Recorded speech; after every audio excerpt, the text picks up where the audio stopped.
We've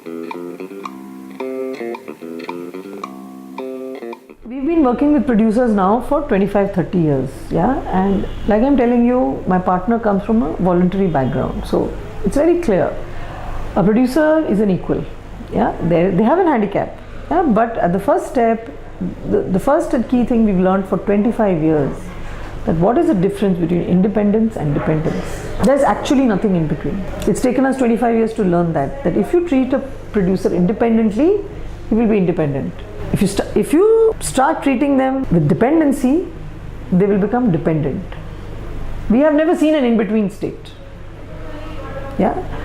But we know that from day one, producers cannot be independent because they need access to skill training, they need access to working capital, they need access to design, and it is very clear in our model that producers are independent.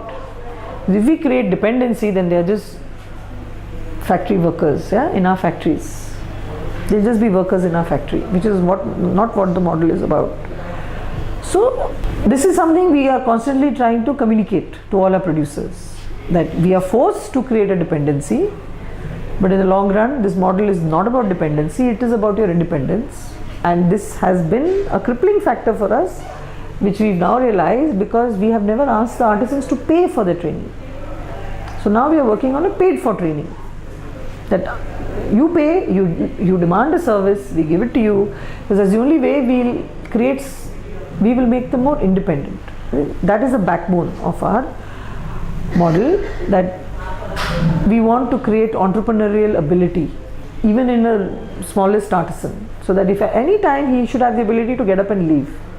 Like if he's staying on in the self-help group or if he's staying on in the producer company, it's because it's better for him. Always perfect, it sounds very great on paper, but that is the philosophy behind our engagement with our producers. With our other stakeholders, which means investors or government, we are completely transparent all the time. It took us a very long time to make any headway with Government of India, because Government of India was always very suspicious that you're a for-profit, you're a non-profit, what are you? And we said, look, we are a non-profit which is backed by a for-profit, because unless we know what the markets are, which is what the for-profit tells us, this is the market, we can't do anything for an artisan.